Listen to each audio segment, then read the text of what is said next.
Muy buenas a todos y bienvenidos un día más al podcast de Inside Sport Science. Tomás García, ¿qué tal? ¿Cómo estás? Buenas, ¿qué Nos tal, volvemos a Ismael? encontrar. Nos volvemos a ver, ¿qué tal? Un placer tenerte con nosotros. Hoy vamos a hablar de muchas cosas, sobre todo las que están relacionadas con fatiga, que también diste una charla magistral en nuestro congreso. El tercer congreso fue, ¿no? Me parece. Ya hace 2 Sí, años, me parece. sí, más o menos por ahí, sí. Y ya me llamó mucho la atención y fíjate que he tenido que esperar 2 años para traerte al podcast. Bueno, eso habla bien de ti, supongo, de que estás muy liado y tienes una buena agenda.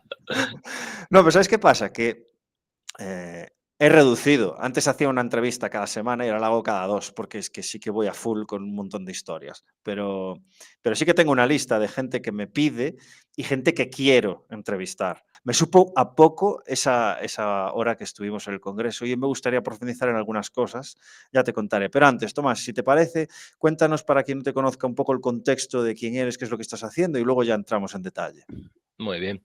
Pues nada, yo soy Tomás García Calvo y soy profesor en la Universidad de Extremadura, en la Facultad de Ciencias del Deporte. Actualmente también soy decano, eventualmente, hasta me quedan 2 años más de legislatura. Y también soy presidente de la Asociación Española de Ciencias del Deporte. Y estoy especializado principalmente en la parte de psicología del deporte, que hice mi tesis de manera muy general en todo lo que es ciencia del deporte, pues me especialicé más en el área de la psicología. Y específicamente, pues en fútbol. Soy entrenador de fútbol también, he entrenado en diferentes niveles hasta segunda división B. Y bueno, pues me gusta mucho todo lo que es la parte esta de psicología y todo lo que es también la parte de análisis del dato, ¿no? Me gusta mucho la estadística también y bueno, pues colaboro con Media Coach en la liga, trabajo con algunos clubes como asesor y tanto en un área como en otra, pues intento estar al día más o menos de todo porque ya te digo, es algo que me apasiona bastante y lo que más estoy trabajando últimamente, como tú has dicho, es en el tema de fatiga mental y carga de entrenamiento mental, que desde que era entrenador siempre me Mm. gustó y lo he tenido muy en cuenta. Y después, pues he tratado de investigar y de seguir analizando eso desde una perspectiva un poquito más científica, no solamente práctica como entrenador, sino también más desde el punto de vista de la investigación. Cuando hablas de fatiga mental, ¿a qué te estás refiriendo? ¿Qué entiendes por fatiga mental? ¿Lo podrías definir?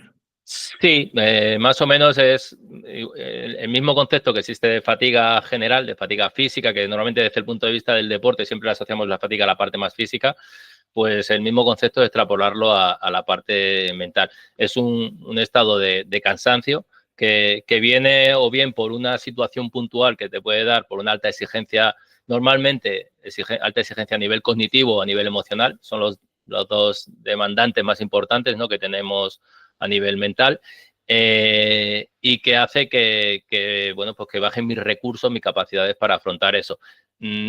Hace unos años no existía un cuerpo de conocimiento claro sobre esto, no se sabía mucho y bueno, pues todo el mundo tenía claro que a veces pues estás como cansado y no te apetece hacer cosas, pero no es una fatiga física, pero hoy día pues se ha comprobado que no es lo mismo que la fatiga física, es decir, tú puedes estar bien físicamente, pero estar fatigado mentalmente porque has tenido una alta exigencia, pues niveles de estrés o una alta exigencia cognitiva has tenido un examen o has tenido una cuestión que has tenido que trabajar mucho cognitivamente. Y existen, bueno, pues diferencias a nivel fisiológico, a nivel conductual, a nivel comportamental entre ambos tipos de fatiga. La mayoría de las veces vienen relacionadas, como es lógico. Si tú tienes fatiga física, pues seguramente también vas a tener fatiga mental por lo que ha sido la fatiga del sistema nervioso central y que lo que eso repercute también a nivel mental, como es lógico, por la fatiga física, pero muchas veces no es así, ¿no? Y se puede tratar de diferenciar un poco. Y siguiendo ese concepto de fatiga que se utiliza en el ámbito del deporte, pues también la fatiga mental tiene una parte crónica y una parte aguda, ¿no? Que es pues, la fatiga mental que tienes tras una alta exigencia cognitiva emocional y la crónica, pues la que se va acumulando y que hace que cuando hablamos muchas veces de que los equipos o los jugadores llegan al final de temporada fatigados, muchas veces no es solo fatiga física, sino también es mental de la alta exigencia emocional y cognitiva que tiene la competición, que tienen los momentos, por ejemplo, de alto nivel de estrés que tiene la propia temporada y todo esto, ¿no? Ujú. Como siempre, yo soy aquí una persona que viene a aprender, entonces perdóname si te hago alguna pregunta estúpida, pero es que la voy a hacer igual. No, no hay preguntas estúpidas, hay malas respuestas. Entiendo la respuesta fisiológica que tiene la fatiga mental, pero existe la parte subjetiva de la fatiga mental. Sí, eh, pero igual que existe la parte subjetiva de la fatiga física, yo creo, ¿no? El RPE se basa en eso, en mi percepción Ujú. de cómo estoy fatigado físicamente, ¿no?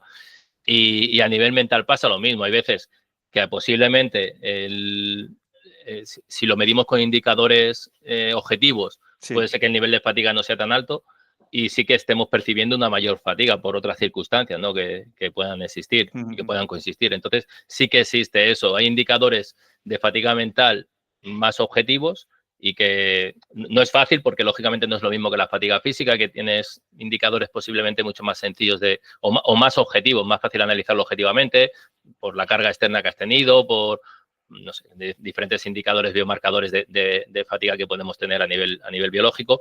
La fatiga mental es un poquito más complejo, pero también hay indicadores que nos pueden dar un valor o cuánta fatiga mental podemos tener normalmente asociados a electroencefalografía, algunas técnicas de day tracker o incluso algunos biomarcadores que nos dan una indicación de cuánta fatiga mental podemos tener, ¿no? Ujú. Desde el punto de vista de la practicidad y de tu función como entrenador, ¿cuáles son aquellos marcadores que intentas controlar para evitar caer en esa fatiga mental crónica? Bueno, ahí no, la pregunta no sé si va más por la parte de cómo evaluarla o más por la parte de cómo actuar cuando la conocemos. Ambas, Ambas realmente cosas. ambas, Vale, sí, entonces sí. podemos hablar 3 horas. Con esta pregunta ya podemos cerrar la entrevista si quieres. Oye, me gustaría hacer otra, si nos quedamos no me quiero quedar con la miel en los labios, Nada, Repito, el nada. otro en el congreso me quedé con ganas de saber más, No, mira, a nivel de evaluación, yo siempre planteo que hay, lo que estaba comentando hace un momento, ¿no? Hay indicadores subjetivos y objetivos, ¿no? Más de la fatiga que podemos tener. El problema de los objetivos desde el punto de vista de la fatiga mental y de un poco de todo lo que es a nivel de variables psicológicas es que es complejo de analizar porque al final estamos analizando la mente, estamos analizando una cosa que no es Mm, el músculo, no es algo tan ya, sencillo, tan tangible, ¿no? mm, De poder medir. Pero sí que hay algunas pruebas y algunos indicadores. Por ejemplo, como he dicho antes, la electroencefalografía que analiza pues todo lo que es la activación cerebral, que existen diferentes técnicas.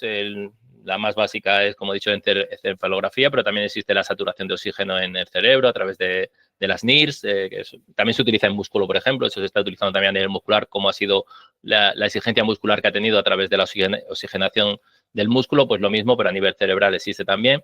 O algo más básico o más clínico, que serían las resonancias magnéticas, ¿no? Que todo eso lo que hacen es analizar el funcionamiento un poco del cerebro. Entonces, en función de las ondas que existen en el cerebro, de cómo se activan las diferentes partes del cerebro y las ondas cerebrales, pues nos puede dar una indicación de la fatiga mental que tiene esa persona. Normalmente, cuando tenemos activadas las ondas un poquito más altas, de frecuencia más alta, es porque estamos más activos y estamos más descansados. Cuando activamos más las ondas bajas es porque estamos fatigados y tratamos de ser lo más económicos posibles, ¿no? ujú, Y después, dependiendo de las partes, pues lo mismo, la parte frontal o occipital o tal, va variando en función de la actividad que realicemos, hay cierta variabilidad y se está todavía trabajando y analizando esto. Pero quizás es la herramienta como más básica para ujú. poder analizar esto. Después tenemos el eye tracker, la pupilometría, que, bueno, pues movimientos sacádicos de los ojos, el tamaño de pupila, todo eso también está condicionando la fatiga mental que tenemos y nos puede dar una indicación de eso. Y después hay pruebas que son más o menos objetivas, que determinan el rendimiento cognitivo, por ejemplo, que tenemos como funciones ejecutivas, tiempo de reacción, que están asociados a niveles de fatiga mental. No te miden fatiga mental como tal, pero es igual que, por ejemplo, para que lo entendamos los que venimos del ámbito del deporte, cuando haces un CMJ, pues no te está midiendo realmente la fatiga que tiene el músculo, pero tú sabes que si estás saltando menos es que el músculo está fatigado, tienes fatiga Claro. neuromuscular. Pues con esto es algo parecido. Si tú tienes peor rendimiento en una de estas pruebas, pues es porque estás fatigado, ¿no? Mentalmente. Ujú. Y aparte de ahí, pues hay algunos biomarcadores que se asocian también a fatiga y que se está trabajando un poco en el estudio, en el análisis de ellos, como alguna interleuquina y tal. Y después está la parte más subjetiva, que es, pues eso, valorar, y que es la más sencilla de utilizar, porque al final en el campo aplicado, en el campo del entrenamiento, pues de las pruebas que hemos dicho, la mayoría es complicada. Utilizar una electroencefalografía o este tipo de pruebas requiere un tiempo para poder hacer un análisis. Entonces, no tenemos 10 minutos, 15 minutos con cada jugador al final de un entrenamiento para ver cómo están. No se pueden quedar allí esperando, aparte del coste que supone tener un casco que te cuesta unos 10, 15 mil euros y tal, ¿no? El eye tracker es un poquito más rápido y se podría utilizar mejor, pero tenemos una situación parecida. Puede que si se avanza en el conocimiento de este tipo de pruebas que he dicho, de funciones ejecutivas, a lo mejor puede ser una herramienta. Nosotros lo estamos empleando como posible herramienta de valoración indirecta de la fatiga mental. Y los biomarcadores, pues lo mismo, no vas a estar sangrando sangre cada 2x3 a los jugadores para ver cómo están desfatigados, ¿no? Entonces, la herramienta más sencilla hoy día, pues es tratar de cuantificar con una escala, estilo RPE, pues niveles de carga que han tenido el entrenamiento a nivel mental y niveles de fatiga. Nosotros en su momento tenemos por ahí validadas un par de herramientas y se pueden utilizar. Son 3 ítems sencillos, de preguntas sencillas, que igual que mides el RP físico, pues el RP cognitivo, el RP emocional y la fatiga mental. Eso Estas en cuanto a tablas la valoración. ya. Sí, que podríamos ramificar muchas Sí, preguntas aparte aquí. ahí podríamos hablar más, Sí, pero sí, bueno, sí, sí. tampoco Y es necesario a lo mejor. Iván nos pasó unas escalas en el congreso también que las compartimos con los alumnos. Si a alguien le interesa, se las puedo pasar también, que las tenemos en Drive. Una cosa que me sugirió cuando estabas hablando, y además lo tengo muy presente porque ayer acabé el documental este de los Juegos Olímpicos de básquet, que hace ahí un seguimiento a las 3 selecciones más top, que es Francia, Estados Unidos y Serbia. Y me llamó mucho la atención que las cámaras podían entrar en los vestuarios y las diferencias que había de cómo comunicaba un entrenador y otro, la presión que había para el país. Y me gustó mucho, curiosamente, porque no me gusta nada Collet, el entrenador de Francia, pero fue el que más me gustó en el vestuario. Me tragué mi ego y dije, hostia, es que ha sido el mejor en cómo comunicar lo que quería. Y venía a decir, de hecho, además, el entrenador de Canadá, que es español también, Sí, sí. le pregunta a Shea, la estrella de Canadá, que por favor si puede hablar. Y dijo, no me había dado en el vestuario, justo de perder, no me había dado cuenta de la urgencia de este partido. O sea, tengo que esperar 4 años para volver a jugar este tipo de partidos. Y Collet, en las semifinales, comenta esto antes de jugar. Es que esta es la última oportunidad que tenemos. Yo voy a dejar la selección y cuando se meten en la final, lo vuelve. Se me están poniendo los pelos de punta, tío, ahora. Lo vuelve a decir, tío. Sí. Es decir, yo me voy a ir de la selección. Os podéis sois héroes, os podéis convertir en En leyendas. leyendas, lo típico. Eso lo dijo también Guardiola en su momento. En Lo el dijo ámbito Batum. del fútbol también. Sí, sí, sí. Hay varios entrenadores que han utilizado esa analogía un poco, sí. Claro. Y la pregunta es, ¿cómo sabes tú el efecto, lógicamente, individualizado que va a tener en los jugadores de meter más presión? Porque Claro, estás metiendo más presión. correcto. Esto es un buen estresor. Le va a salir el tiro por la culata por meter más presión. O sea, ¿qué opinas tú de este tipo de comentarios para añadir estresores, ¿no? Sí, sí, sí, sí. Pues mira, siendo sincero, a mí cuando muchas veces en las clases con mis estudiantes o en congresos me preguntan sobre este tipo de cuestiones, en general sobre psicología o sobre fútbol, yo siempre respondo que solo hay una única respuesta adecuada, que es depende. Porque creo que es casi imposible tener respuestas para todo, porque como tú has dicho, y es una de las cosas también que hay que poner el punto claro sobre ello, la fatiga mental es que es muy individualizada. Podemos hacer tú y yo, igual que pasa un poco en la física, pero en la mental todavía más, yo creo, ¿no? Podemos hacer la misma sesión de entrenamiento y a mí me ha afectado mucho y a ti no te ha afectado nada. Carga interna, carga externa, pues llevado al punto de la fatiga mental. Entonces, está claro que muchas de las cosas que pasan a nivel psicológico pues son muy individualizadas y la misma frase a ti te va a afectar de una forma y a mí me puede afectar de otra. totalmente diferente. Que te diga una cosa a ti del entrenador individualmente y después me la diga a mí, la misma cuestión, seguramente a lo mejor vamos a tener reacciones diferentes a eso, ¿no? Sí, sí. Entonces, esa es la primera cuestión que hay que tener clara, que todo depende, y la clave es saber un poco de qué depende, intentar interpretar de qué depende o conocer de qué puede depender. Está claro que, por ejemplo, el ejemplo que has dicho de apelar a que esto es para nosotros la última oportunidad, como tú dices, es un estresor. Es decir, me está generando un alto nivel de activación y un alto nivel de estrés para lo que me viene encima. Dependiendo de cómo sea yo, de mis recursos, de mis capacidades, de mi experiencia en este sentido, pues eso lo puedo afrontar de una forma o lo puedo afrontar de otra. Si yo soy un jugador con experiencia, que ya he pasado por esto, que domino más o menos altos, he jugado finales, he jugado partidos importantes y he dominado ese tipo de situaciones, que me digan eso, a lo mejor me viene bien porque me va a hacer activarme, me va a hacer estar más metido, pero si soy un jugador, por ejemplo, no tiene tanto que ver con la edad, pero un poco también, con cierta inexperiencia, joven, que todavía no he vivido esto, y me dicen eso, va a ser el partido más importante para mí en mi vida. Yo ya lo sé, no hace falta que me lo diga el entrenador posiblemente, y encima me lo está diciendo, pues a lo mejor me genera una sobreactivación en lugar de la motivación que se está buscando con eso, que muchas veces, lógicamente, el entrenador lo busca para motivar a sus jugadores. En lugar de eso, genera una sobreactivación que aumenta el nivel de estrés de esa situación, aumenta la ansiedad competitiva y hace que el jugador no rinda bien, porque está demasiado estresado para rendir bien y tiene niveles altos de ansiedad. Entonces, tenemos que conjugar eso bien. A lo mejor yo puedo decir ese speech, ese discurso de manera general, pero a lo mejor es necesario que después vaya un jugador o a otro individualmente diciéndole, oye, tranquilo hoy que tú vas a tal, y después intentar a individualizar ese discurso genérico que he hecho, porque sé que hay jugadores que a lo mejor le puede afectar de alguna forma diferente, ¿no? Entonces eso, tenerlo controlado, aunque es muy complicado, por eso es tan difícil ser entrenador en ese tipo de cosas, yo creo. Es complicado porque a lo mejor tú piensas que diciéndole una cosa positiva al jugador le vas a bajar el nivel de estrés y a lo mejor se lo está subiendo porque él piensa que lo que le estás diciendo es porque no ha hecho algo bien.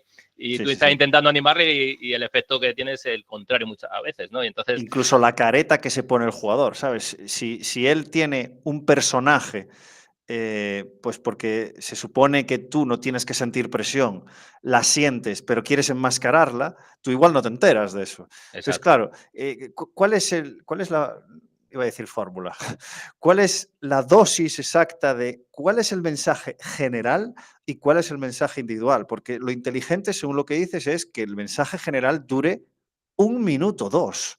1 minuto, 2. Y luego que individual, que esto es una cosa que vi en el documental de Pep, que creo que hacía muy bien, que es que la parte táctica la hablaba muy por grupos. A los defensas les cogía y les decía, hey, tal, mientras los otros estaban haciendo tape, y luego la charla motivacional es más generalizada y duró muy poco. Y yo creo que esa es porque lo que estoy acostumbrado yo es chapa de media hora y la gente dormida allí. Sí, no, yo no lo sé, yo también a lo mejor estoy viviendo en una situación más específica y a veces me da la sensación de que se hacen mejor las cosas de lo que muchas veces se hace. Yeah. Yo daba por asumido que está claro que no es bueno una chapa de más de 15, 20 minutos porque a nivel de atención y concentración, pues lógicamente el jugador va a desconectar, eso está claro, ¿no? Y que, como tú dices, lo ideal es dar mensajes claros, dar mensajes concretos. Al que no necesita un mensaje, no dárselo, pues lo que a lo mejor a nivel táctico no tengo que decirle a todos una cosa, solo se lo tengo que decir al jugador o a los 2 jugadores o a los 4 jugadores que tienen que hacer algo. Entonces, pues esa parte después de charla más individualizada, pues lógicamente sí que la podemos hacer un poco más extensa con cada jugador, pero la parte común poco, no se puede hablar mucho. Y la parte motivacional tampoco. Si nos tiramos 4 horas diciendo lo importante que es este partido y tal, pues el efecto que va a tener es contrario. Pero también hay una cuestión muy importante que al final que tiene que ver también, porque esto es bastante más complejo, ¿no? de lo que estamos hablando, de lo que podemos hablar. Tiene que ver un poco con cuál es el estilo comunicativo del entrenador. Es decir, hay entrenadores que posiblemente diciendo una cosa llegan muy fácil y hay otros que necesitan decirlo más veces o tienen que decirlo de otra forma. Entonces es importante que los entrenadores conozcan cómo es su estilo de comunicación para ser lo más efectivo posible.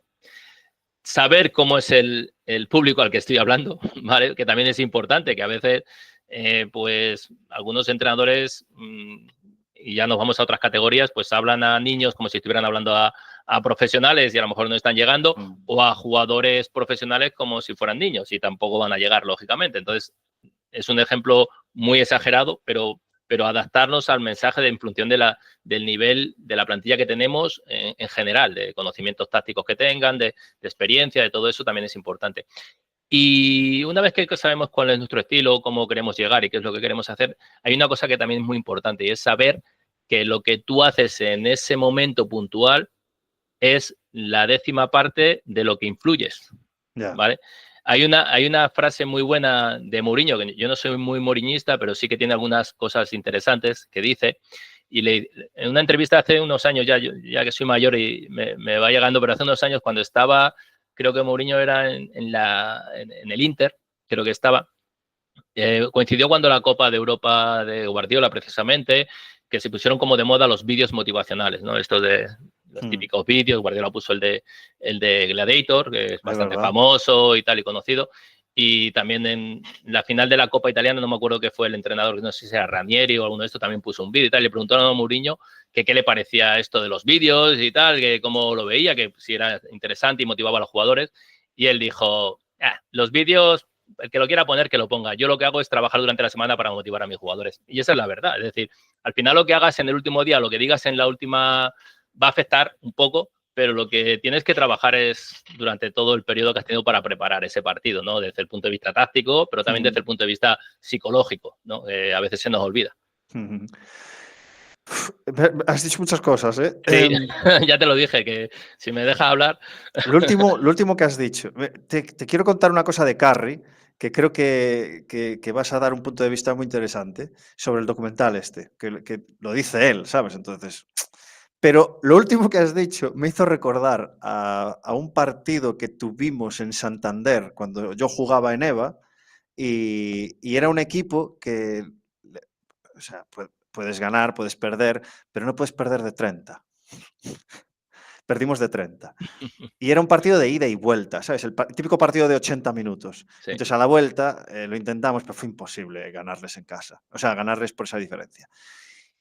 Después de unas semanas, nuestro base conocía a un escolta suyo que nos hizo un traje. ¿Y sabes cómo justificó ese partido? Que el entrenador se había dado cuenta de que el nuestro había dado unas declaraciones de cómo sería nuestro siguiente rival. ¿Qué hizo? Imprimió eso y lo puso en el vestuario durante toda la semana. Sí. Evidentemente tú no ganas por un trozo de papel. Pero suma. Pero Sumar. suma, tío. Suma. Sí. Y es un ejemplo de lo que acabas de decir de Mourinho, de cómo utilizas algo de forma un poco más crónica y no tan puntual previo a un partido que realmente no vas a arreglar nada si no lo has trabajado previamente. Yo hice una cosa parecida como entrenador.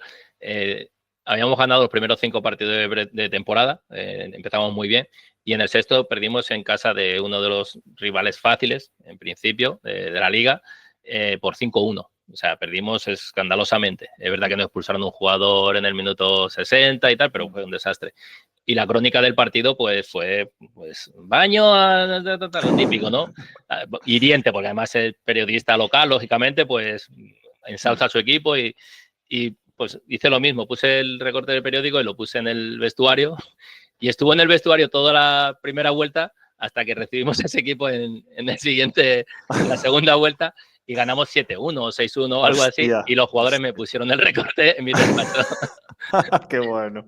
Pero bueno, Qué sí, bueno. Al final, que utilizamos. Esto es un poco tocar un poco el orgullo y el ego de la gente, ¿no? Porque, de nuevo, perdona, es que te voy a poner tantos ejemplos de este documental porque es que me encantó. Pesic, cuando estaba, el entrenador de Serbia, no me acuerdo qué partido fue, pero les estaban pegando un baño al descanso. Y sabes que no dejaba meter las cámaras, pero la cámara se metía en el túnel de vestuarios para escuchar qué es lo que estaba diciendo. Y básicamente en el halftime lo que les dijo es: a la mierda a los jugadores, a la mierda a los entrenadores, a la mierda al plan de partido, salir ahí y a ganarlo. Y no les dio ningún, bueno, no lo sé, pero dan a entender que no dio ningún tipo de... Y recuperaron el partido sin ningún tipo de detalle táctico, en principio Táctico. ningún cambio, Sí. básicamente. Es tocar el orgullo, ¿no? Tocar el ego del jugador. Sí, porque muchas veces el cambio no es táctico, el cambio es actitud, es cambio Eso es. y no necesitas mover mucho o a lo mejor mueves un poquito, pero realmente lo que necesita el equipo es un cambio de mentalidad y buscas en tu discurso eso. Y hay muchos ejemplos también. En el fútbol hay muchos ejemplos de eso, algo parecido, ¿no? De que el entrenador no dice nada en el banquillo. El típico partido que yo lo he hecho alguna vez también, que vas perdiendo 0-2 o 2 en casa con un rival inferior y que sabes que están relajados y por eso estamos así, pues es que no voy a decir nada de cómo tenemos que jugar, lo sabéis. O sea, no voy a decir nada. Sacar lo que tenéis que hacer y ya está. Y me voy. Adiós. Batum con Francia lo hizo también. Antes de que llegase Collet, empezó a echarles una reprimenda a los franceses y luego no se sabe qué pasó, pero yo creo que poco más tenía que añadir Collet, Claro. porque además se conocían de hace 20 años. Hay una, precisamente de Mourinho también hay un documental, bueno, no es un documental, es una entrevista en el que a Mourinho le preguntan sobre la importancia de los líderes en el vestuario, ¿no? De los capitanes y tal. Y él pone un ejemplo muy bonito sobre eso también, muy interesante, sobre George Costa, que era el líder, el capitán del Oporto, exactamente. Y dice, cuenta la anécdota que va perdiendo 0-2 en casa contra el Unión Leiria, me parece que era el equipo, un equipo muy inferior al Oporto, y que iba enfilado al vestuario para echar la bronca, y ahí todo cabreado él, y le dice George Costa, espera, mister, déjame hablar a mí primero. Hostia, y que entró, y que cuando entró él dije, ya estaba el trabajo hecho y no tuve que hacer nada. Y bueno. al final es, muchas veces hablamos o ponemos el foco en el entrenador, en el comportamiento y tal, y nos olvidamos de que los líderes del vestuario tienen muchas veces más peso y más responsabilidad que lo que puede hacer un entrenador. Al final, la ascendencia que tengan los compañeros de equipo, pues pesa mucho porque son con los que están conviviendo día a día. El entrenador, pues entra, sale, va, viene y siempre está mucho más, un poquito más aislado, ¿no? Y el peso que tiene. Nosotros una de las cosas que hacemos en una formación también es precisamente eso, ¿no? Cómo enseñar a los líderes a ser buenos líderes, ¿no? Como entrenador, ¿tú qué puedes hacer para mejorar el liderazgo de tus jugadores? Que sea más adecuado, más positivo. Me gustaría entrar también por una cosa que apunté, comentaste antes, en el tema de la autogestión de este estrés mental. No tanto de la fatiga, creo, corrígeme, sino del estrés puntual del momento. Y te pongo otro ejemplo, el de Carri, que te comentaba antes.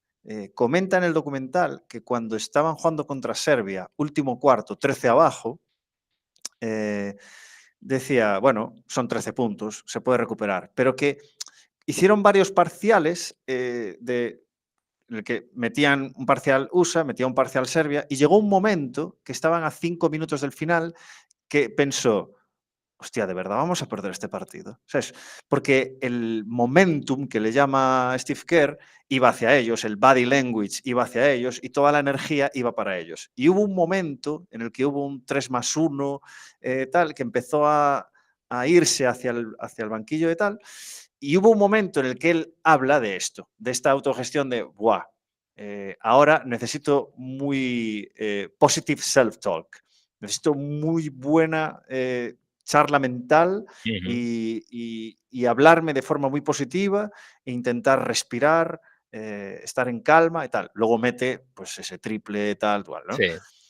Pero claro, esto es muy fácil de decir y necesitas muchas cosas para conseguir entrar en ese modo en el que con toda la presión que el entrenador hace una jugada para que te la juegues tú con LeBron. Y además hay una cosa muy interesante que dice Curry, que es que en esa jugada había un pick and roll entre él poniendo el bloqueo y LeBron jugándolo, y dice, y LeBron es que me pasó el balón tan rápido que yo pensaba que iba a ir pero claro, es que me cedió el balón y me encontré, me haz imagino, lo que tú quieras. Vale, haz lo que tú quieras. Claro, esa confianza tú la vas trabajando, ¿no?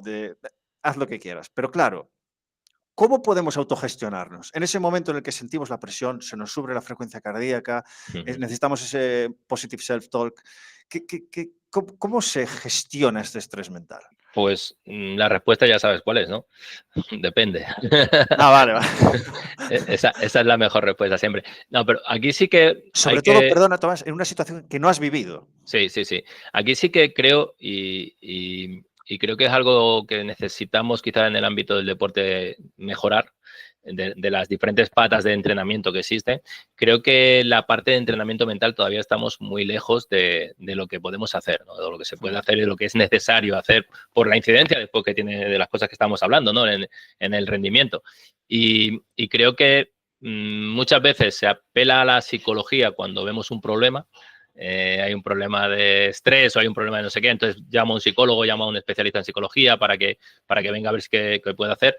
Y realmente no debería ser así. Yo pongo el ejemplo siempre de que la psicología debería de ser igual que la parte de los preparadores físicos que existen, que no trabajan con la lesión. Hay redactadores físicos, está el fisioterapeuta.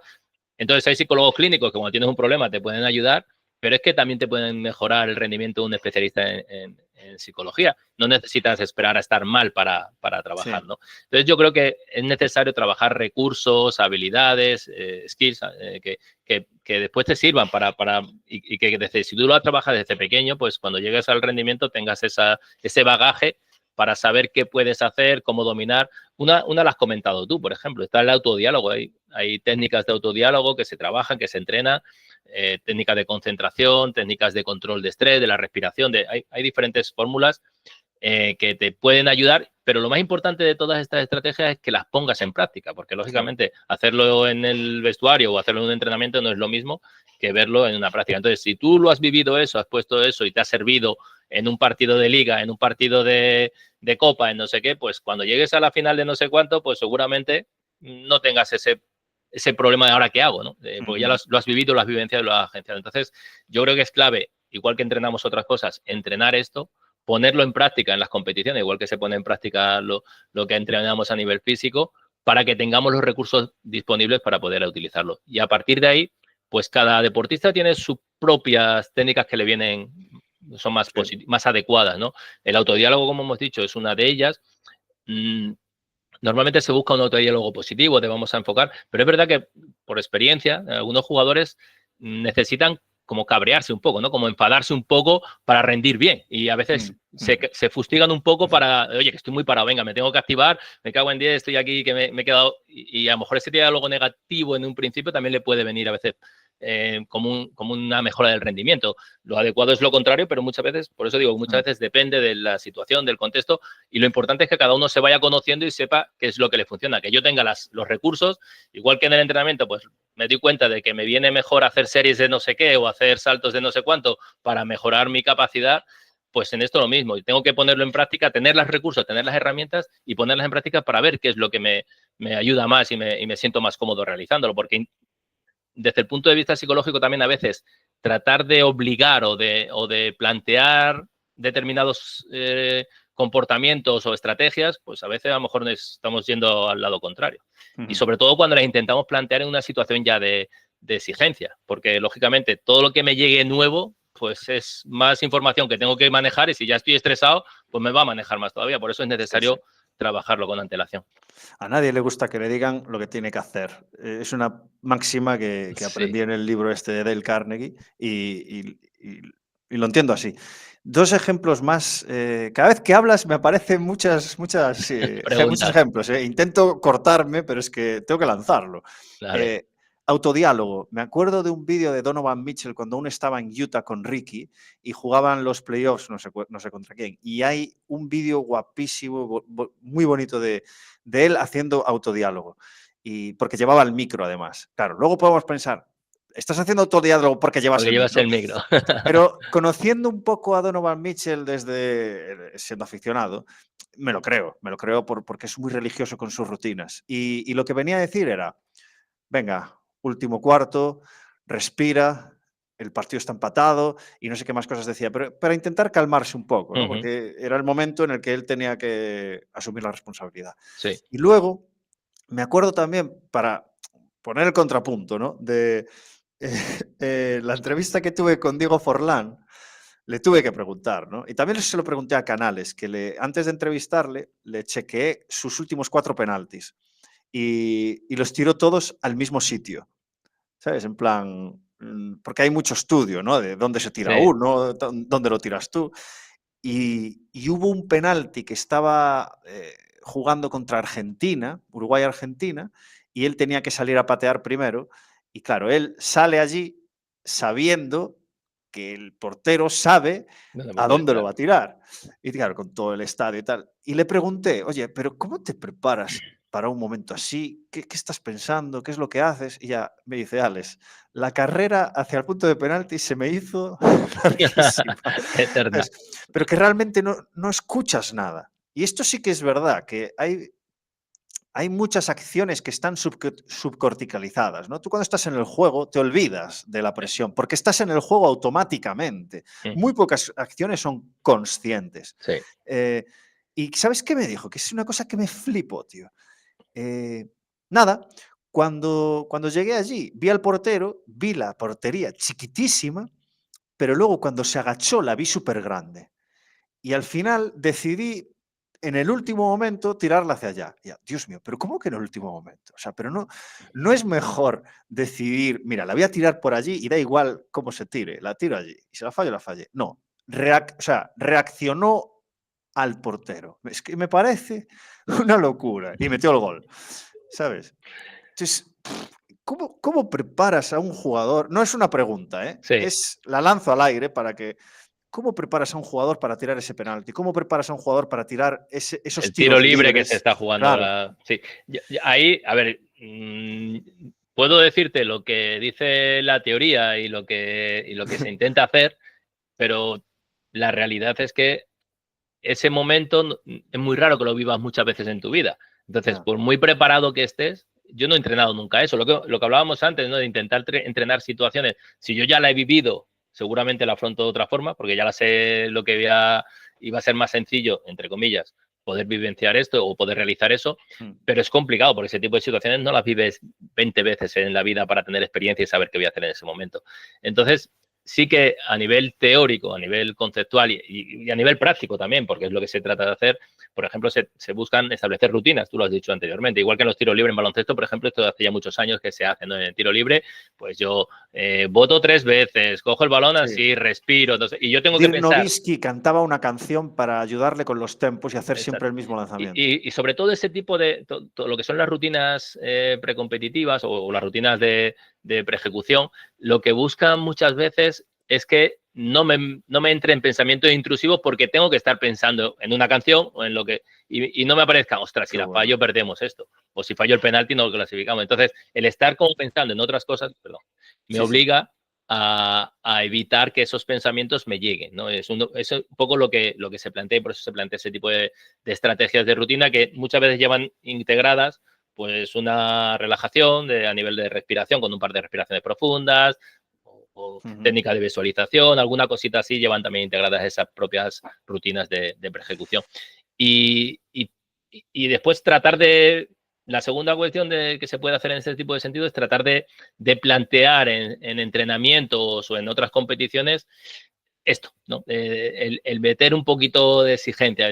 Pero es verdad que nunca es igual. Yo, por ejemplo, pues hacía muchas veces, casi todas las semanas, en último día, el sábado de entrenamiento o tal, pues hacíamos competiciones de exigentes de diferentes habilidades. Y había el equipo que perdía tenía que pagar la comida del otro equipo, cosas así, ¿no?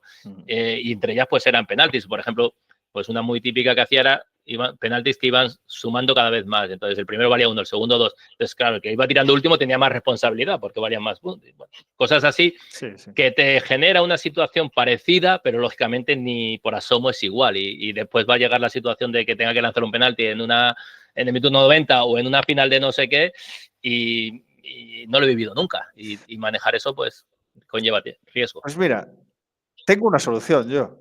¿Sí? Lanzamiento de penaltis. El que falle el penalti, lo echo del equipo. Te quedas sin contrato y ya está. No, sería la única manera. Sí, se busca, yo ya te digo, yo planteaba muchas estrategias diferentes de que, joder, que si fallaba, cuidado, ¿sabes? Que tuviera un riesgo, Y después, en el tema de, por ejemplo, el penalti sí que es un poquito diferente de los tiros libres, porque es verdad que después existen diferentes estrategias. Está la estrategia de tirar a un sitio y me da igual dónde lo que haga el portero, pero hay jugadores que son capaces de modificar su lanzamiento en función de lo que haga el portero. Requiere un nivel de técnico, porque lógicamente vas a modificar tu patrón de movimiento justo antes, milésimas de segundo antes del movimiento del portero, pero hay jugadores que son capaces de hacerlo, eso es cierto. Entonces, bueno. Es imposible que el portero se tire después de patear, ¿verdad? Es imposible. Si se tira después es muy difícil que lo pare. Ese es por eso los porteros intentan anticipar. Porque hay un estudio biomecánico, de hecho, que se hizo aquí en mi universidad, precisamente, de que si el penalti iba a una determinada velocidad, el lanzamiento, a una determinada distancia del poste larguero, vamos, en la zona así a media altura alta, era imposible que el portero lo paraba. Aunque a no ser que se anticipara 3 segundos, lógicamente. Pero un portero, con la anticipación que suelen tener los porteros, era imposible que si tú le tirabas fuerte a esa zona, fallaras el penalti. Pero es verdad que los porteros hoy día, pues cada vez estudian más, se preparan más, tienen más agilidad y suelen ser bastante más grandes que lo que eran cuando este estudio, que fue hace 20 años. Entonces, no sé si ahora mismo eso funcionaría, pero bueno, sí que existen esas dos fórmulas. ¿Y qué opinas de, repito, le llamo fatiga mental, pero el día anterior? O sea, cuando la gente no puede dormir, no puede conciliar sueño por culpa del partido importante que tiene. Que, claro, me estoy poniendo ahora con los Juegos Olímpicos y estas cosas, ¿no? Pero imagínate que juegas un partido para no descender o al un día siguiente. un play-out, claro, sí. ¿Cómo gestionas esa falta de sueño o cómo le preparas al jugador? Oye, si alguno tiene problemas para conciliar sueño hoy, pues hacer esto. Sí, pues mira, una de las cosas que afecta a la fatiga mental, no hemos hablado de posibles factores que determinan o que aumentan la fatiga mental, pero uno lógicamente es la falta de sueño, es igual que la fatiga física al final, pero sobre todo creo que todavía un poco más, ya que pues el cerebro es uno de los primeros que se ve afectado por esa falta de sueño, ¿no? Y es muy importante, es algo fundamental. Aquí, bueno, yo creo que la mayoría de clubes tienen especialistas que saben un poco cómo manejar esto, pero volvemos a hablar un poquito de la parte de individualización. Hay jugadores que seguramente duermen a pierna suelta y no tienen ningún problema antes de una competición muy importante y otros que posiblemente pues tengan problemas para conciliar el sueño, para dormir. Lógicamente, una estrategia es tomar algún tipo de medicamento que te ayude a dormir, que se hace mucho. Se hace también como medida para recuperación, para que puedas dormir. A mí, por ejemplo, siempre me ha costado dormir después de jugar y hasta las 3 o las 4 de la mañana no me dormía. Entonces... después del partido. Después, sí, digo, que hay jugadores también que les pasa eso y entonces no recuperas bien, al día siguiente tienes entrenamiento y vas hecho una pena. Entonces, sí que pues existen los médicos de los clubes, pues te recetan y te dan algún medicamento para poder conciliar el sueño. Pero aparte de eso, pues podemos buscar otras estrategias, como puede ser, desde el punto de vista más psicológico, buscar estrategias de relajación que te ayuden a estar más relajado y poder dormir, buscar alguna otra herramienta. Pero está claro que es algo que afecta y que tenemos que tratar de manejar lo mejor posible.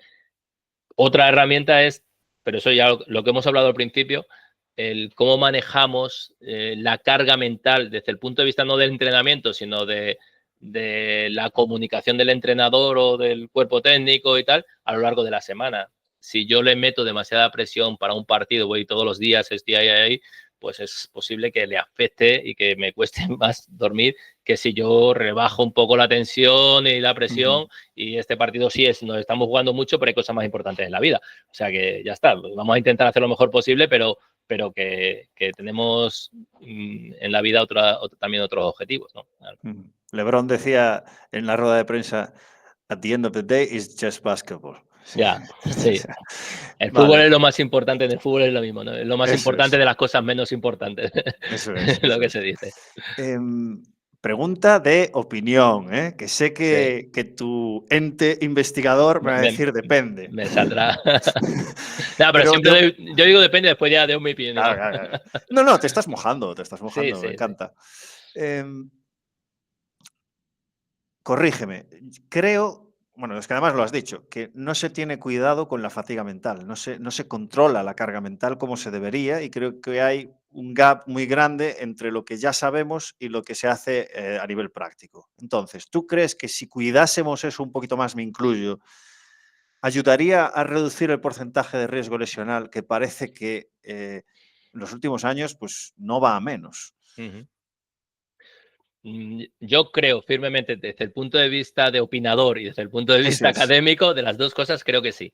Creo que sí. Además, desde el punto de vista académico ya hay estudios, hay trabajos que plantean que muchas lesiones tienen que ver con la parte física, pero también con la parte mental. Y te voy a poner un ejemplo de algo muy reciente que estuve con, bueno, ahora va a ser pronto un congreso de Isokinetic está muy vinculado al fútbol porque está en FIFA, pero está abierto a muchas otras cosas. En este caso es de fútbol concreto. Y quien lo organiza, que es esa empresa, hace mucho, el dueño, bueno, el hijo del dueño de la empresa, hace muchos estudios es un investigador muy reconocido y hace muchos estudios sobre lesiones. Es médico y hace estudios de lesiones tanto musculares como articulares, ¿no? Y en este caso presentó, hace un mes estuve con él en la jornada de presentación de este congreso en Madrid y presentó un estudio que han hecho sobre la rotura del ligamento, ¿no? De los cruzados, de cómo se producía. Y bueno, habían hecho un estudio descriptivo a nivel con vídeo de cómo se producían las lesiones en fútbol de rotura de cruzado. Y el porcentaje, no recuerdo mismo los porcentajes, pero un porcentaje por encima del 80% eran jugadas en las que estaba el jugador solo, que no tenía un contacto de otro jugador, había sido solo por un mal gesto y que normalmente venía precedida por un cambio de patrón de movimiento repentino que el jugador pues no había previsto, ¿no? Es decir, pues voy a controlar el balón, se me va hacia un lado, yo pensaba que iba a caer hacia el otro, intento cambiar el gesto y me rompo el cruzado, ¿no? Y planteaban que eso pues tenía mucho que ver con toda la parte de sinapsis neuronal, que posiblemente un error a la hora de mandar la información al músculo, que no daba tiempo y que está muy vinculado posiblemente también a situaciones de fatiga. Y no solamente fatiga física, sino fatiga mental, que me generaba un peor funcionamiento cerebral, lógicamente, neuronal, y que eso podía afectar a las lesiones y que estaban investigando en esa línea, que estaban trabajando un poco en esa línea. Y yo creo que es una parte, pero también el estrés, también todo ese tipo de cosas que afectan al deportista, pues hacen que a veces haga más riesgos o haga comportamientos que son riesgosos en cuanto a la posible lesión, que no cuide determinados hábitos por un estado emocional inadecuado, pues muchas cosas que al final acaban afectando y que pueden desembocar en una lesión, ¿no? Yo que el lunes que viene, bueno, siempre digo el lunes, hoy es lunes.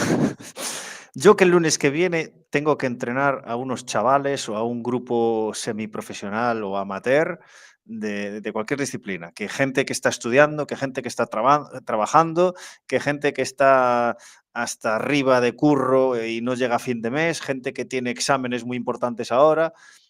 ¿Por dónde empiezo? O sea, ¿qué podría hacer yo para ayudarles, lo mínimo que yo pueda ayudarles, para que gestionen esa carga mental o ese estresor de una mejor manera? O sea, optimizarles, básicamente. Sí, mira, lo primero, bueno, por un lado, tratar de medir algo, igual que medimos la parte física, pues yo creo que es importante tener un poco un control, una monitorización de la carga mental y de la fatiga mental que tienen los jugadores, ¿no? Yo creo que eso es importante para después adaptar. Podemos hacer dos cosas. Voy a empezar. Sí, sí. Podemos hacer cosas fuera del entrenamiento y cosas dentro del entrenamiento, ¿vale? Entonces, fuera del entrenamiento, cosas que podemos hacer, pues igual que generar buenos hábitos, todo lo que es el entrenamiento invisible, pues lógicamente a nivel mental va a estar bien. Tratar de hacerles ver la importancia que tiene de descanso adecuado, de dormir sus horas adecuadas. Tratar de que eviten demasiado tiempo en pantalla, que está demostrado que genera fatiga mental, videojuegos, todo ese tipo de cosas, que no abusen, ¿no? Que no se pasen hasta las 5 de la mañana jugando a la Play para después ir a entrenar a las 10 o a las 9, ¿no? Entonces, todo ese tipo de cosas, hacer un poco de pedagogía con ellos de lo que es la parte del entrenamiento, fuera de lo que es el contexto de entrenamiento, ¿no? Vale. Y después, dentro del contexto de entrenamiento, pues si nosotros monitorizamos un poco la fatiga y la carga desde el punto de vista mental, pues igual que hacemos con la parte física, tenemos que modular después cuánta aplicamos al entrenamiento, ¿no? Y si yo pongo el ejemplo, creo que esto lo comentamos en el congreso, pongo el ejemplo siempre de un vaso de agua. Nosotros cuando en los deportes que compiten semanalmente, como es el baloncesto, es el fútbol, cuando termina el partido, y empezamos la semana, empezamos el siguiente microciclo, pues el primer día los jugadores tienen una carga, una fatiga mental, una fatiga general y una fatiga mental, que eso lo extrapolamos a un vaso de agua y podemos tener más agua o menos agua en el vaso. A partir de ahí, pues nosotros tenemos que echar, como entrenadores, como preparadores físicos, más o menos agua. Tenemos que generar más fatiga y aplicar más carga mental o menos carga para llegar en el estado óptimo con el vaso completo bien al final de la semana, ¿no? O con el vaso vacío, como lo queramos ver, ¿no? Es necesario aplicar carga mental porque si no, no estaríamos entrenando. Porque a veces dicen, no, pero es que si lo mejor es que no haya nada de fatiga y tal, pues a lo mejor es mejor no hacer. No, hay que cargar. Claro. Porque si no, no mejoras, no entrenas. Entonces hay que generar estrés, hay que generar durante la semana. Pero habrá semanas en las que sí que tenemos que generar más y otras semanas en las que a nivel cognitivo y a nivel emocional, pues tenemos que generar muy poca carga de entrenamiento. ¿Cuándo es en función o por qué tenemos que hacer esto? Pues en función de cómo se encuentra el equipo, de cómo se encuentran los jugadores individualmente, porque esto después también lo tenemos que modular e individualizarlo, no vale la misma carga para todos. Si nosotros venimos de perder 2 partidos, tenemos un rival complicado, pues la coherencia dice que esa semana no tenemos que echar mucha agua, porque ya de por sí seguramente hay un estrés emocional, los jugadores están sobrecargados y si nosotros aplicamos más carga, a lo mejor desbordamos el vaso y llegamos peor a la competición. Sin embargo, se hace. O sea, en Sí, baloncesto se hace. El entrenador es como que se queda más tranquilo si escupe todo el conocimiento que tiene. Y sí, es sí, como sí, que, yo ya lo he dicho, ¿no? claro. Sí. Qué difícil, ¿no? Pero mira, Estás pidiendo una cosa muy difícil, ¿eh? hay un vídeo muy bueno es de fútbol, o sea, es de baloncesto y no me sale Steve Kerr, Sí, entrenador de los Golden ahora mismo, creo, todavía. sí, sí. Sí, ¿no? Que habla sobre Phil Jackson, de cuando lo tuvo en Chicago, a Phil Jackson. Y él dice, a mí me encantaba cómo manejaba Phil Jackson el grupo, porque la semana que habíamos tenido un mal partido, habíamos perdido, iban las cosas mal, él se mostraba súper cercano, nos daba mucho feedback positivo, nos animaba. La semana que hacíamos las cosas muy bien y habíamos ganado, y que habíamos hecho un partido espectacular, esa semana corregía un montón, nos daba palos. Están manejando, es decir, yo Sí, sí, sé que el equipo modulando un poco. está muy arriba, pues ahora le bajo. Sé que el equipo está muy abajo, pues le intento subir. Yo creo que a ver, que no sé si es lo más correcto, porque de esto lógicamente no hay evidencia empírica, como se suele Sí, sí. decir habitualmente, pero para mí la coherencia y el conocimiento que tengo a nivel de investigador y a nivel académico me lleva por ahí, me lleva a creer que eso es mejor, que me lleva a creer que si el equipo está muy exigido, pues necesito relajar un poco, necesito bajar un poco lo que tiene. Y si el equipo lo veo que está relajado, porque llevamos 2 partidos ganados, recibimos a un rival débil en casa, tal, pues esa semana es cuando tengo que apretar y meter mucha carga emocional y mucha carga cognitiva en los entrenamientos. La lógica en filosofía es ciencia.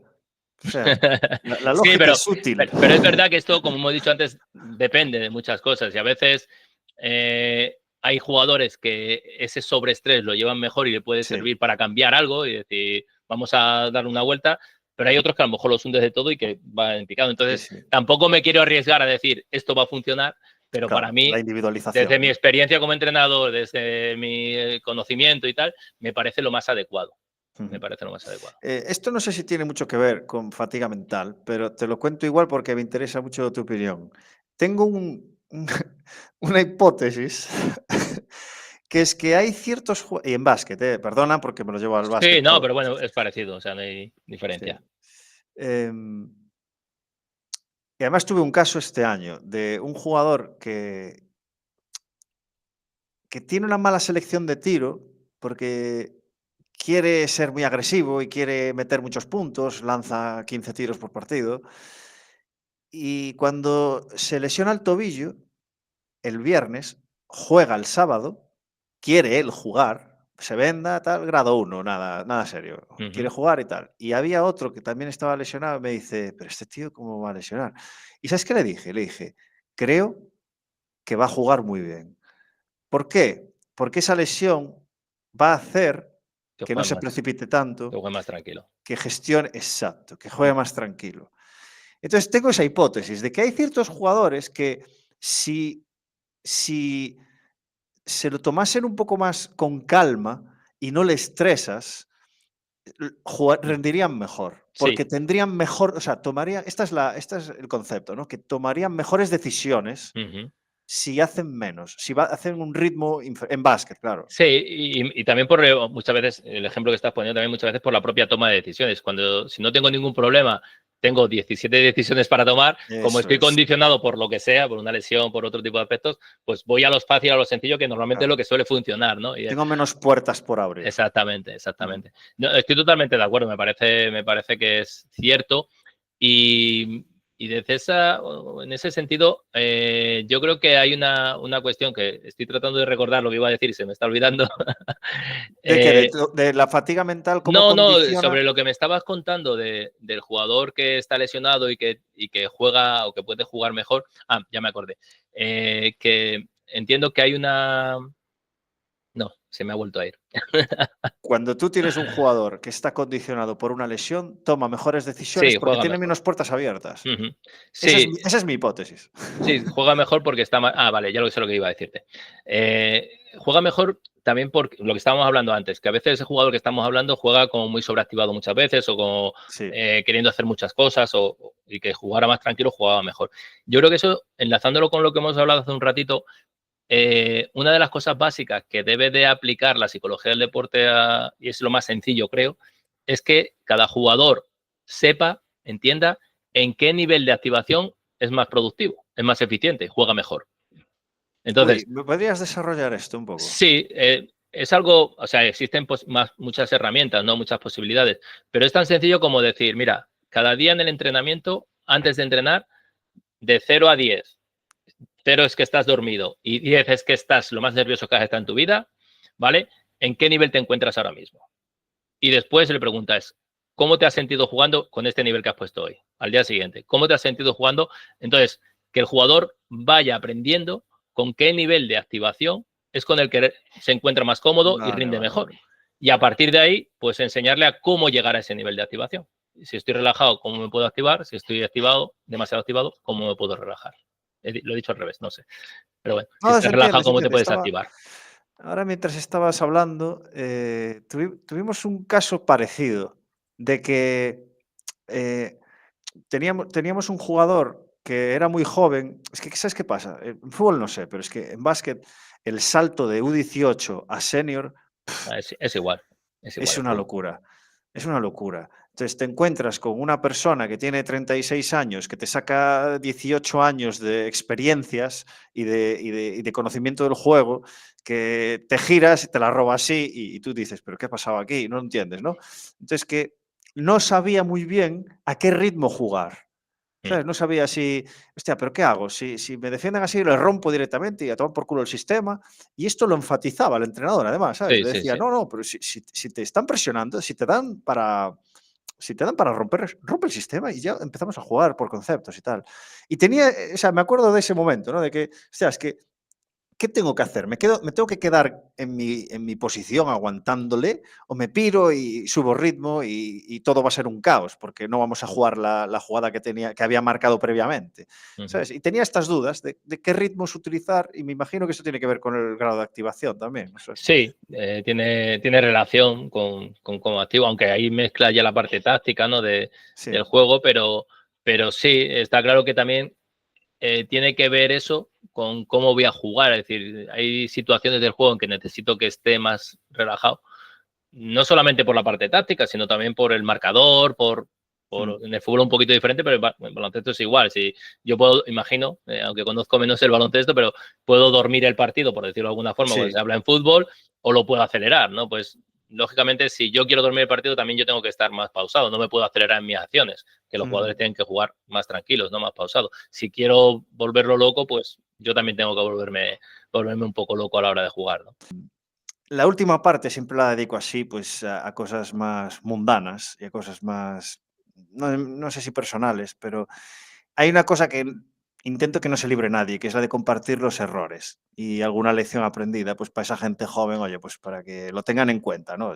Lo hablábamos además, ¿no? De que hay un Sí. salto muy grande entre U18 y senior, pues también hay un salto muy grande cuando acabas la facultad y te metes al barro pues con gente que es mayor que tú y gente que ha tenido más experiencias que tú. Entonces, no sé si podrías compartir alguno de estos errores cometidos, lecciones aprendidas. Pues yo qué Uno. sé, ha habido muchos, sí, eso te iba a decir, yo creo que todos cometemos mucho. Está claro que lo primero es tener en cuenta que la formación que recibes en la universidad es limitada. Es decir, al final, bueno, por muchas circunstancias tenemos una formación muy generalista y que cuando voy a entrenar a un equipo, pues he aprendido cosas, pero no he aprendido todas las cosas. Pero en ese sentido también decir que a veces puede existir miedo y yo creo que eso también es un problema. Es decir, todos vamos a tener miedo la primera vez que nos ponemos delante de 10 jugadores, de 20 jugadores para hacer una sesión de entrenamiento y no lo hemos hecho nunca. Pero yo creo que sí que tenemos esos conocimientos y sí que normalmente las cosas que planteamos, pues tienen mucho más de cierto que de error, ¿no? O de acierto que de errores. Entonces, lo primero es no perder confianza en lo que se está haciendo, que muchas veces lo perdemos y yo he sido el primero que alguna vez tienes la duda de, oye, ¿qué estoy haciendo? No sé si esto está bien, está mal, la estoy liando, no la estoy liando. Yo creo que nadie mejor que tú sabe qué es lo que se necesita, qué es lo que tienes que hacer y tienes que tener confianza en ese sentido, pero saber también que puedes estar cometiendo errores, que es normal, igual que cometen los errores los jugadores, como preparador físico, como entrenador, se cometen errores y que tenemos que aprender a vivir con eso. Yo creo que a mí una de las cosas que más me costó fue esa. Es decir, y reconozco que al principio era como muy exigente conmigo mismo y eso me provocó muchos momentos de estrés y de mala vivencia personal por ser tan exigente y no aceptar mis propios errores. Y bueno, si me tengo que equivocar a la hora de plantear un partido, a la hora de plantear un entrenamiento, lo voy a hacer mal. Y yo creo que aceptar eso muchas veces ya te libra y que te vuelves más tranquilo una vez que eso lo aprendes, ¿no? De que vas a cometer errores, de que hay cosas que vas a hacer mal. Y después, para mí también es importante el tener en cuenta que trabajamos con personas y que muchas veces nos olvidamos de eso por intentar conseguir 5 minutos más de entrenamiento, por conseguir que se haga una sesión más de entrenamiento al mes, por conseguir... Y yo creo que ahí tiene que haber un equilibrio porque al final las personas hacemos las cosas porque queremos, ¿no? Y que cuanto más crean en ti lo que están trabajando contigo, cuanto más les guste lo que estás haciendo, pues posiblemente mejor lo van a hacer y van a estar más implicados. Y a veces, como te digo, por conseguir una repetición más, por conseguir un entrenamiento más o por conseguir una sesión más, a veces hacemos cosas que creo que no benefician y que al final van un poco en contra. Entonces, no olvidarnos nunca de que tenemos que ser exigentes, pero que al mismo tiempo tenemos que tener un cierto equilibrio y que el trato personal, que el conocer a los deportistas es tan importante o más que el conocimiento que tengas leyendo papers, libros, artículos o viendo sesiones de entrenamiento de entrenadores pro o de preparadores físicos top, ¿no? Yo creo que al final, yo siempre pongo el ejemplo de si es mejor que un jugador haga algo a medias que no lo haga. Es decir, es preferible que lo haga, aunque no lo esté haciendo del todo bien, que al final no lo quiera hacer o no lo haga, o que eso lo haga de una manera que no es la adecuada. Entonces, llegar al jugador creo que es importante. Y en eso también he cometido muchos errores, por lo que te digo. En mi caso, por exceso de exigencia en muchas ocasiones, por querer ser muy exigente, y me he dado cuenta de que a veces me olvidaba un poco de la parte más personal, ¿no? Son consejos fantásticos. Si me permites, con respecto al primero, me hiciste recordar a Hugo Salazar, que dio un consejo increíble, y es muy cierto, que es, Alex, la mayoría de errores que cometes solo te das cuenta tú. Es cierto, es así. Estás pensando, madre mía, la que estoy liando aquí y no lo Y sabe nadie se ha nadie y enterado. tú estás ahí diciendo, madre mía, y se te va la Sí, cabeza a sí, otras cosas cuando nadie se ha dado cuenta de lo que está muy pasando, porque cierto. nadie entiende de muchas veces de cosas de entrenamiento. La mayoría de los jugadores, bueno, van, entrenan, lo que tú le digas, lo que hagas y no se ponen a cuestionar si por qué hago Sí, esta sí. repetición más o esta menos, ¿no? Y hay veces que pongo a prueba este testimonio poniendo ejercicios que son así un poco, y luego los corrijo, lógicamente, y los cambio, Sí, pero cuando necesito la atención de los jugadores, hay veces que en los circuitos meto algún ejercicio que es totalmente una idiotez para ver si alguno pone caras o salta, dice, sí, Alex, ¿qué estás diciendo? Y hay veces que incluso digo, venga, va, hoy hacemos, pero Alex, ¿no dijiste las reps? Si me olvido aposta. Hay veces que me olvido porque me olvido, ¿eh? Pero hay sí. veces que me olvido aposta. Hay otras veces que digo de forma muy seria, como siempre, oye, ¿cuántas series eran? Ya, 3 por 20. y para ver cómo reaccionan, ¿sabes? En plan, porque no hago 20, obviamente. Sí, sí, sí, sí. Y es verdad, tío, que hay muchos errores que lo estás viendo, pero solo estás viendo tú Sí, el error, ¿sabes? sí. Entonces, minimizar un poco el que te afecte eso, que al principio es difícil, ¿eh? Ujú. Porque somos muy perfeccionistas al principio, luego nos damos cuenta de que no es posible ser perfeccionista y poco a poco, pues esa, la Dunning-Kruger, ¿no? De toda la vida, de que creemos que sabemos un huevo y no sabemos una mierda. No, bueno, pero ahí yo creo que, bueno, con el tiempo, lógicamente, yo siempre digo lo mismo. Alguna vez en alguna ponencia presento mi primera no, porque no era la primera, pero presento un Excel con una planificación de una pretemporada de mi primer equipo ya medio profesional. eh, y digo, yo esto lo cambiaría todo. O sea, todo lo que está ahí escrito ya no lo haría. Si tuviera que entrenar hoy, no haría nada. Pero en ese momento era lo que me parecía bien. Entonces, relativizar, porque dices, es que esta sesión no la he hecho y si es que en 3 años a lo mejor cambiarías esa sesión, no la Ya, harías, ya. porque no sabes nunca si es mejor o no es mejor. Entonces, cada momento tiene sus cosas y relativizar lo que se hace yo creo que es Mm. importante, ¿no? Javier Santaolalla, el físico este famoso que Sí, sale tal, le hicieron una entrevista hace poco en otro canal y venía a decir esto, en plan, pero cómo no voy a dudar de todo lo que sé y todo lo que hago si es lo que...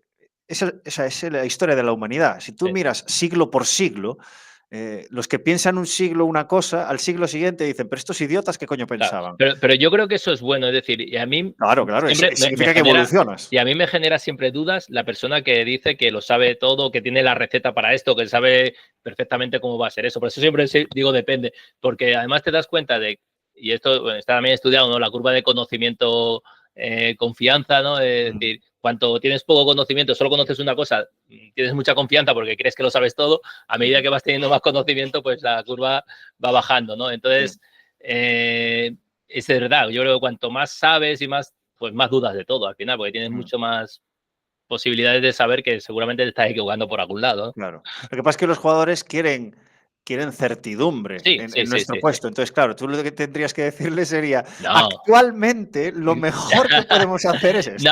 no. Lo que está claro es que tú tienes que dudar, pero tienes que dudar sobre todo para mejorar, porque te vas a Claro. adaptar. Es decir, si yo creo que lo que hago es lo ideal, lo perfecto, no me planteo otras cosas. Mm, Entonces, yo creo que hay que dudar un poco de lo que estamos haciendo, es decir, revisar lo que estamos haciendo, pero lógicamente eso no dejarlo ver. Es decir, mm. yo puedo dudar para mí, pero no hacer de los jugadores, es que no sé si es mejor esto hoy o lo otro, tampoco vamos a estar así, Claro, porque claro, entonces van a claro. decir, oye, este no tiene ni idea, tenemos aquí a un infiltrado de mucho cuidado, ¿sabes? Entonces, bueno, yo creo que para nosotros sí, pero exteriormente tenemos que mostrar cierta seguridad, lógicamente. Mm. Tomás, que lo tengo apuntado. ¿Qué pasa en Elche en octubre? Tenemos bueno, como he dicho antes, soy presidente de la Asociación Española de Ciencias del Deporte. Tenemos el congreso en la primera semana de octubre, del 1 al 3. Tenemos un congreso científico sobre ciencias del deporte. Entonces, todo el mundo que esté por allí cerca y quiera venir, pues hay de diferentes áreas, de entrenamiento, biomecánica, psicología, hay ponencias y presentaciones, también talleres. Entonces, bueno, pues si queréis, lo podéis encontrar, si ponéis en Google Asociación Pondremos, Española. Pásame, Tomás, un link Vale, y lo te pongo en el paso el link. episodio. Vale, Así ya van directos. si ponéis el link, o sea, la Asociación Española de Ciencias del Deporte, os va a salir la página y ahí os redirecciona a la página del Congreso también, si Vale. queréis, y podéis verlo sin problema. Y aquellos que estén interesados, desde una perspectiva un poquito más científica, más académica, aunque también pues hay una parte más práctica, lógicamente, porque hay gente que está trabajando en la universidad, pero también son entrenadores, son Vale, vale. preparadores físicos, entonces, bueno, pues hay un poco de todo. ¿Y qué se habla? ¿De temas más generales o es específico sobre No, es muy algún general, concepto? es general. Por Vale. eso he dicho que Toca varios hay, temas, vale. sí, es todo, engloba, la asociación engloba todas las áreas de las ciencias del deporte y el Vale. congreso pues tiene lo mismo, engloba la parte de salud, parte de entrenamiento, parte de educación, es más genérico, sí. Vale, perfecto. Pues, Tomás, nada más. Voy a recuperar una pregunta que llevo ¿Sí? muchísimo tiempo sin hacer. Tomás, ¿qué le dirías al Tomás de 20 años? Esa es buena, ¿eh?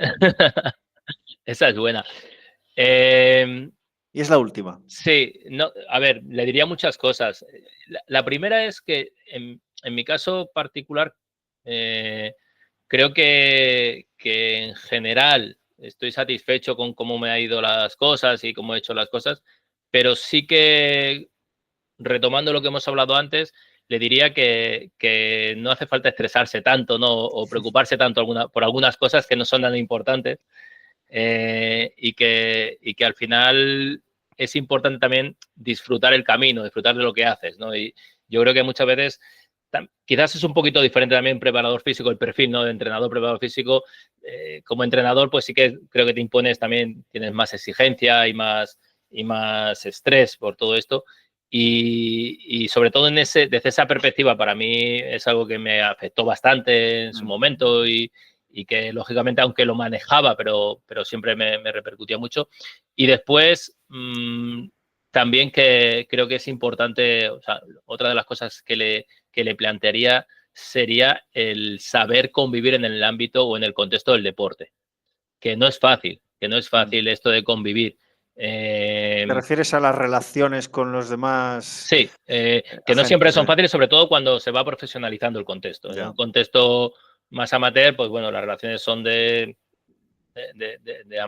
amistad o de conocimiento, pero cuando llegas a un contexto profesional en el que el trabajo de una persona depende de ti o depende de cómo lo haces tú, pues lógicamente ese contexto, rodeado de otra serie de personas, de representantes, de todo eso, al final, tanto como entrenador como parte del staff, preparador físico, al final acaba afectando también. Y saber manejar esas relaciones que eso tampoco te lo enseñan en la facultad, no te enseñan a cómo interaccionar con un jugador que está enfadado con el entrenador porque no le está poniendo o está jugando menos de lo que esperaba. Y muchas veces es muy importante la labor. Yo estoy hablando como entrenador, que a mí me afecta la parte de la decisión, pero yo reconozco que mis preparadores físicos o mis segundos entrenadores y tal tenían mucha importancia, igual que hemos hablado antes de la importancia del capitán, ¿no? En los equipos, pues la parte de el trabajo del preparador físico para mediar muchas veces en ese tipo de conflicto, o del segundo entrenador, creo que es fundamental. El manejar eso, que tenga enchufado a los jugadores a pesar de decisiones o comportamientos que puede tener el entrenador, que exista una buena comunicación con él, todo eso. Yo creo que a veces cuesta generarlo, cuesta mantenerlo y creo que es una de las cosas que yo le diría y le pondría mucho énfasis, ¿no? a mí yo del pasado, que eso hay que cuidarlo y hay que manejarlo. ¿Me permites hacer una pregunta más? Sí, claro. Puede ser peliaguda, ¿eh? ¿No te importa? ¿No? Mira, ayer, ¿eh? Esto fue ayer. Déjame mirar el mensaje un momento. Mi madre me escribe a las 9 de la noche y me dice: hola, ¿estás bien en casa? Hubo un accidente en Girona. Lo típico, ¿no? De una madre que hay un accidente y se piensa que es su hijo. Claro. Y le digo: ¿what? ¿Cuál? Un conductor kamikaze. Y ya, buena idea. Me pone: mejor. Vale, ahora imagínate que tú vas en ese coche y que sabes que son tus últimos segundos o minutos.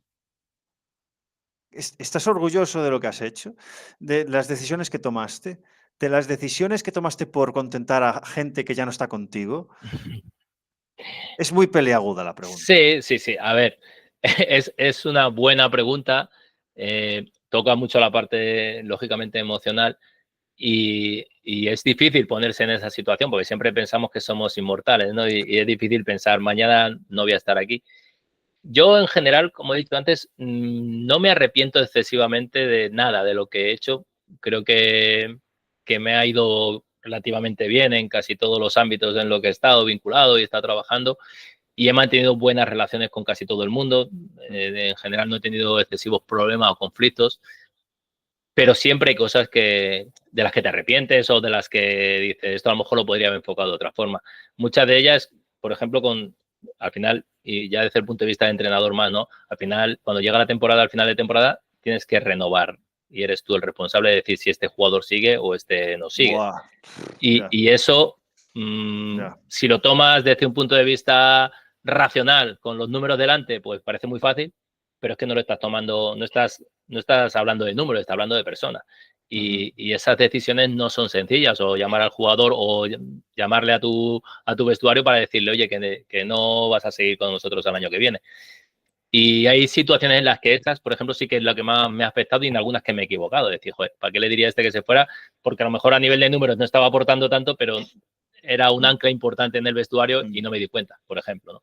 En ese sentido. Entonces, ese tipo de decisiones pequeñas, pero afortunadamente creo que en general, en las grandes Si solo es decisiones, eso. sí, no, en las grandes decisiones en general estoy contento, pero es verdad que hay decisiones de este tipo, así más pequeñas, que quizás hubiese cambiado algo. Y después también siempre tengo la espinita de no haber llegado un poco más a nivel un poquito más arriba, ¿no? En el entrenamiento,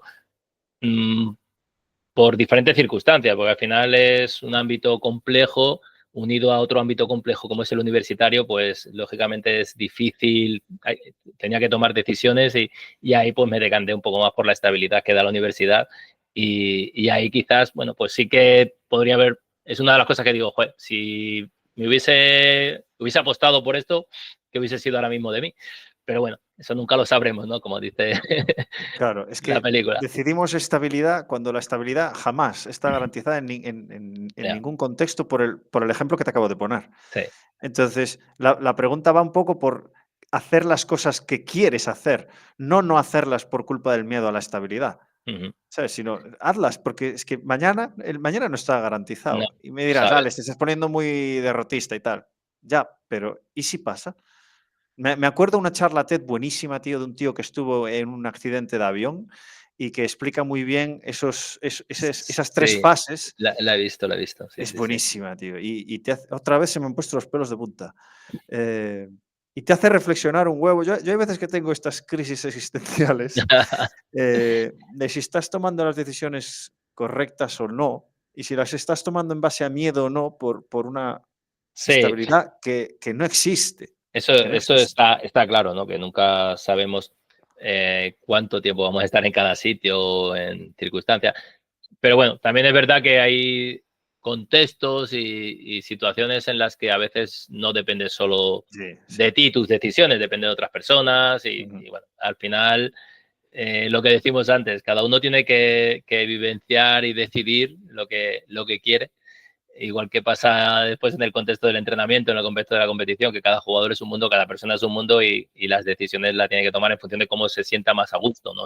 Sí, Porque, sí. porque es cierto, por ejemplo, nos vamos a abrir otro melón, pero bueno, esto de salir de tu zona de confort y todo esto que se ha puesto tan de moda últimamente, pues yo, por ejemplo, soy una persona que me encanta salir de mi zona de confort, viajo un montón, hago cosas que no tendría por qué complicarme la vida y me las sigo complicando, porque me gusta, pero habrá otro tipo de personas que no les guste o que no se sientan cómodas o que no quieran salir de esa zona de confort porque viven muy bien y son muy felices con lo que viven. Entonces, el poner una receta para todos y para todo, pues creo que a veces es complejo. Todas las decisiones son contextualizadas y, como bien dices, dependen de un montón de factores, no solo el propio personal, porque el tuyo también está condicionado por tus seres queridos, por ejemplo. Pero fíjate, hay una paradoja muy bonita que es la del barco de Teseo, que aún la estaba hablando con mi mujer ayer y me encanta porque estas cosas se las cuento y ella se las sopla, ¿sabes? Pero a mí me hacen reflexionar un huevo, tío.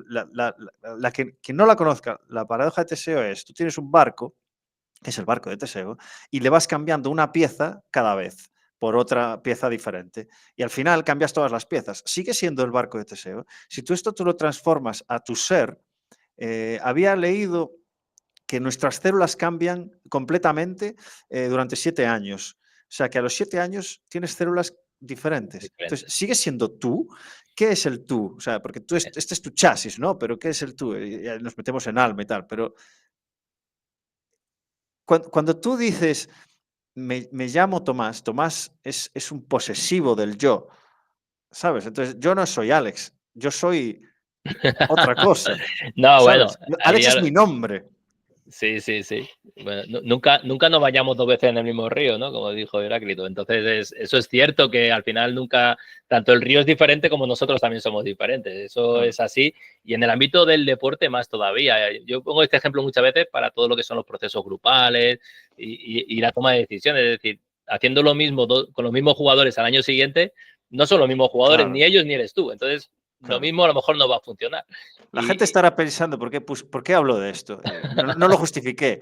Es por eso, porque las decisiones que tomas hace 7 años Sí, era un yo diferente, era un contexto diferente, era un totalmente. pensamiento diferente. Y ahora soy otra persona tomando otras decisiones. Por Entonces, eso, no están mal tomadas, eran las que tomó aquel Alex, que es claro, un diferente al de ahora. que por eso lo que te he dicho, yo en ese momento, que era muy joven además, comportamientos de los que ahora me arrepiento, pues a lo mejor en ese momento eran los que tenía que hacer, no Eh, lo sé. Ahora lo veo con otra perspectiva y digo, ¿por qué haría esto? ¿Por qué plantearía esto?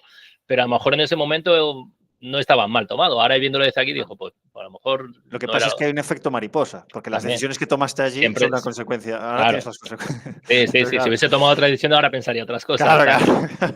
Está claro. Claro, si en vez de apostar al 23, si hubiese apostado al 50, sería rico, ¿sabes? O sea, claro, no te jodes, Está claro. pero filosofando, Muy nada, bien. te he atracado al final, Nada, Tomás. nada, nada. No te preocupes. Lo dejamos aquí, que da, repito, ya cuando empezaste a hablar de la valoración, ya podríamos haber estado ahí 1 horita o 2 fácil. Pero bueno, quería tocar muchos más temas porque, repito por tercera vez, en el Congreso me sedujiste mucho y tenía ganas de hablar de estos temas. Así que Nada. te dejo Pues el espacio, Tomás. Para mí ha sido un placer. Te deseo lo mejor en lo profesional, sobre todo en lo personal. Despide este episodio. Muchísimas gracias. igualmente, y lo primero que tengo que decir es que si quieres que hagamos una versión 2.0, también encantado, así que no hace falta esperar 3 años o 2 años, si quieres la podemos hacer antes sin ningún problema. Y nada, ha sido un placer para mí, he estado súper cómodo. No sé si lo que he contado ha sido muy interesante, no ha sido interesante, espero que ayude y que, bueno, si alguien quiere contactar conmigo o consultarme alguna cosa específica, pues es fácil encontrarme por ahí por redes sociales. Perfecto. Cuídate mucho, Tomás. Un Un abrazo, abrazo. Gales. Chao, Chao. chao.